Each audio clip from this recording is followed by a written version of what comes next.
Now just relax. We'll begin in a few seconds. Begin what? Having sex, of course. On le pressentait à la fin des années 80, mais c'est bien dans les années 90 que le thriller érotique explose dans le cinéma hollywoodien.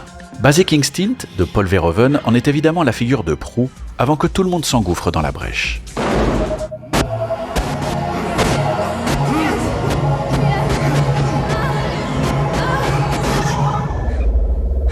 What's wrong? He broke contact.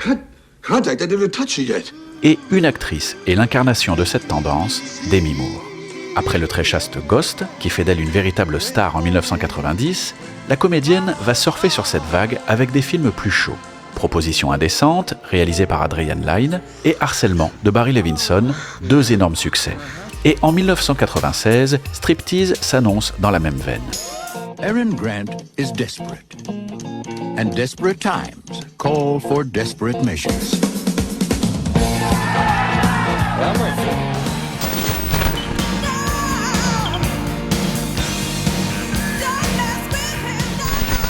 Adapté d'un roman de Carl Hiaasen, Striptease, réalisé par Andrew Bergman, raconte l'histoire d'une ancienne employée du FBI qui vient de perdre la garde de sa fille My decision is final. et est obligée de se mettre au striptease pour survivre. I love you girls, but I can't be working here when I go back to court. Oh yes, Your Honor, I found a new job. I'm working at the Eager Beaver. Avec un pitch si absurde, difficile de trouver le bon ton pour raconter cette histoire et, entre drame et comédie, le film ne sait jamais sur quel pied danser. No shit. Demi Moore incarne très sérieusement son personnage, mais elle est entourée de trois acolytes masculins déjantés, interprétés par des acteurs en roue libre, Burt Reynolds, Ving Rhames et évidemment Robert Patrick.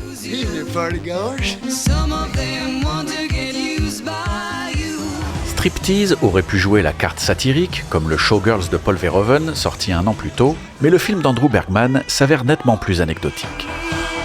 Reste que ce projet est vendu sur une promesse, très racoleuse, dévoiler le corps de Demi Moore. Une nudité promise par le titre et dissimulée sur les affiches comme un appel à venir en salle. Peu importe l'intrigue, la nudité de la star est seule au cœur des enjeux. Il est donc intéressant de décortiquer comment les scènes des feuillages du film vont être mises en images, et pour cela, on peut s'appuyer sur certains points d'analyse développés dans le fameux article de Laura Mulvey sur le male gaze, plaisir visuel et cinéma narratif. Dans un monde construit sur l'inégalité sexuelle, le plaisir de regarder a été divisé entre l'actif masculin et le passif féminin. Le regard déterminant du masculin projette ses fantasmes sur la figure féminine, la modelant en conséquence. Les films de cabaret illustrent parfaitement cette dynamique. Des hommes dans le public, des femmes sur scène, et le récit se suspend pour un instant de contemplation. L'espace d'un instant, l'impact sexuel de la femme sur scène entraîne le film dans un no man's land narratif et visuel hors de son propre espace-temps. Il en va ainsi lors de la première apparition de Marilyn Monroe dans La Rivière sans retour ou lors des chansons de Lauren Bacall dans Le Port de l'Angoisse.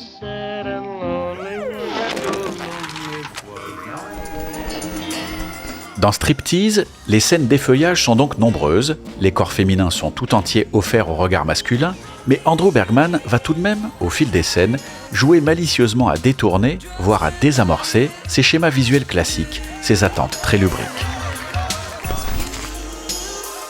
Le premier Striptease arrive ainsi dès la 8e minute.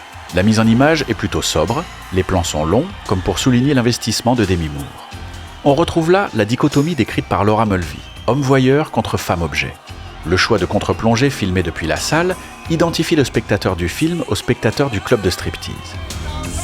Mais les contre-champs sur le public, très libidineux, font office de miroir peu flatteur pour les spectateurs voyeurs. La scène est montrée sur la longueur, il faut plus de 2 minutes pour que Demi Moore tombe la chemise. Et là, la mise en image s'excite enfin. Plan rapproché, travelling, effet de lumière, comme pour indiquer que l'on passe aux choses sérieuses. L'excitation monte, mais tout est alors parasité par l'intrusion d'un spectateur qui met fin au spectacle, qui coupe net la montée de la tension sensuelle qui s'amorçait, au grand désespoir du public du strip club, du public de la salle de cinéma.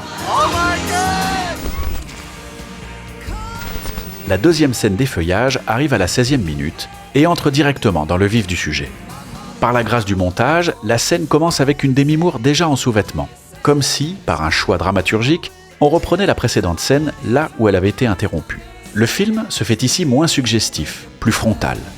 L'éclairage est cru, rien n'est laissé dans l'ombre.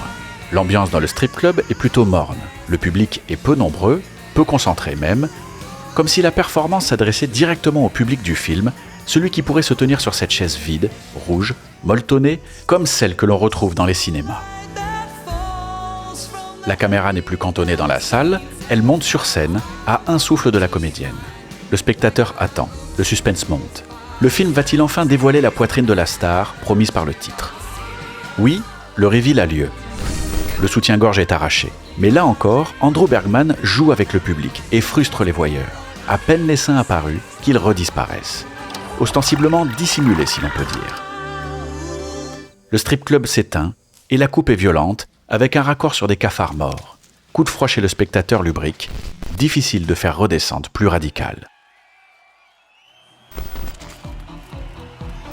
À la moitié du film arrive alors la grande scène des feuillages. On entre dans une dimension beaucoup plus spectaculaire que lors des 2 scènes précédentes. Demi Moore est déjà largement dénudée. La mise en image est très ample, la caméra scrute le personnage dans de longs plans, pour mettre en valeur la chorégraphie, pour saisir la moindre ondulation de son corps. Et, dans cette ambiance déchaînée, se rejoue le fameux suspense poitrine. Demi Moore dégrave son soutien-gorge, et tous les spectateurs vont enfin voir ce pourquoi ils sont venus. Mais le film temporise, laisse les seins dissimulés derrière un boa plein de froufrous, et la caméra reste même légèrement en retrait, jusqu'au moment où elle monte enfin sur scène. Dans un travelling très expressif, elle va chercher un gros plan des pieds, sûrement pour mieux remonter le corps de l'actrice ensuite et satisfaire ainsi à la pulsion scopique du public. Mais non, bien au contraire, car la caméra continue son chemin pour aller chercher un regard, celui de la petite fille du personnage, dissimulée en coulisses. Avec un chant contre chant, le film épouse alors son point de vue. Et c'est à ce moment qu'Andrew Bergman choisit de dévoiler pleinement la poitrine du personnage.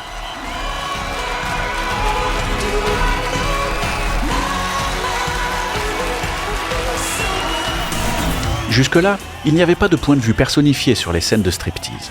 On avait le point de vue d'un public multiple, mais pas celui d'un personnage spécifique. La mise en image permettait alors au spectateur de jouir du corps de Demi Moore, de se rincer l'œil, sans se poser de questions. Mais, dans cette scène centrale, une bascule a lieu, et le réalisateur se fait alors plutôt retors. Le regard est désormais orienté, la caméra se fond dans le point de vue de la fille de l'héroïne. Certes, suite à ce chant contre chant, la mise en image reste conforme au cliché du male gaze, détaillant sans vergogne le corps de l'actrice principale. Mais le regard de l'enfant pervertit la suite de la scène. Le spectateur ne peut plus la regarder en simple jouisseur. Ce qui devait être l'apothéose sexy du film est détourné. D'un climax érotique, on passe à un climax plus dramatique. Du regard d'un spectateur sur une stripteaseuse, on passe au regard d'un enfant sur sa mère. Et alors que la scène, très chaude, continue, le spectateur se retrouve alors dans une position ambiguë, presque dans un inconfort moral. Il voit enfin, mais sait. Ici, par le biais du regard de la petite fille, la relation directe entre le voyeur masculin et l'objet féminin est cassée, ce qui jette une ombre sur la scène. Striptease joue ainsi très souvent avec ce regard intermédiaire qui vient parasiter la jouissance du spectateur face à ce spectacle. Comme le précise Laura Mulvey, traditionnellement, le rôle de la femme exposée a fonctionné sur 2 niveaux, en tant qu'objet érotique pour les personnages dans le film et en tant qu'objet érotique pour le spectateur dans la salle. Ici, par exemple, si le spectateur masculin peut contempler à loisir Marilyn Monroe, il reste un simple observateur, extérieur à la situation. Pour pouvoir se projeter plus directement dans la scène, il lui faut trouver un double à l'écran, un personnage masculin, lui-même témoin de la scène, comme Humphrey Bogart dans Le Port de l'Angoisse, ou Michael Douglas dans Basic Instinct.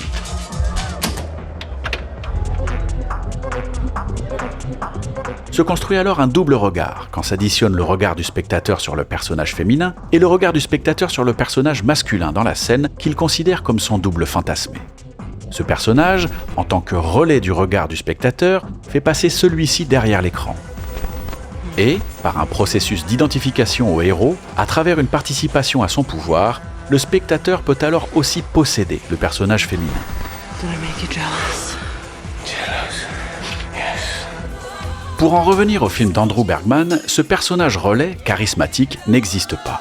Car comme on l'a vu, les personnages masculins, que ce soit les têtes d'affiche ou le public du strip club, ne peuvent faire office de double fantasmé pour le spectateur. Le seul personnage masculin affichant des attributs positifs, le flic interprété par Armand Assante, n'assiste d'ailleurs à aucun des effeuillages de Demi Moore. Ici, les deux danses lascives en tête-à-tête avec l'héroïne sont réservées au député, incarné par Burt Reynolds. Dans ces scènes, grâce à des chants contre chants, la mise en image installe le public dans le regard du député. Mais la charge sensuelle qui en ressort est faible. Car pour en profiter pleinement, le spectateur devrait ici accepter de s'identifier à un personnage bien trop grotesque. Et cela semble plutôt difficile. Plus important encore, tout est fait pour parasiter ce qui devrait être un nouveau sommet érotique du film. Comme l'a écrit Laura Mulvey, la présence de la femme est donc un élément indispensable du spectacle dans les films narratifs classiques, et pourtant son impact visuel tend à empêcher le bon déroulement de l'histoire, à geler l'action en moments de contemplation érotique.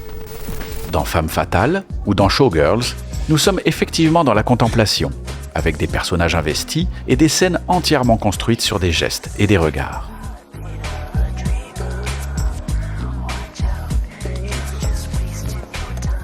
Dans Striptease, la dimension voyeuriste ne peut pas vraiment se déployer, car le récit ne se suspend jamais, les personnages n'arrêtant par exemple jamais de discuter. I know the new judge. He's a very good friend of mine, the Honorable Jack Goldberg. And I believe he'll be more amenable. Et l'héroïne elle-même s'aborde également le potentiel scopique de la scène, en manifestant son ennui, en invectivant le personnage masculin, en étant active donc. Don't you ever invade my private life again or I'll kill you, you understand me? Show's over, big boy. Le personnage féminin casse alors son statut initial d'objet du regard pour reprendre à son compte la scène et ainsi reprendre la main sur le récit. It's time for us to take a little drive. Avec ses personnages relais extravagants, son héroïne qui brise la nature contemplative des scènes d'effeuillage, sa mise en image qui détourne le regard, la charge érotique du film, malgré la nudité de l'actrice, est ici largement mise à mal. Bref, si tout cela ne fait pas de Striptease un grand film, et s'il serait hypocrite de dire que le film se joue totalement du male gaze, tant le voyeur sera malgré tout ravi au sortir de la salle, il faut tout de même souligner que son réalisateur et scénariste Andrew Bergman n'oublie jamais de réfléchir, dans chaque scène, sur la mise en image de son héroïne.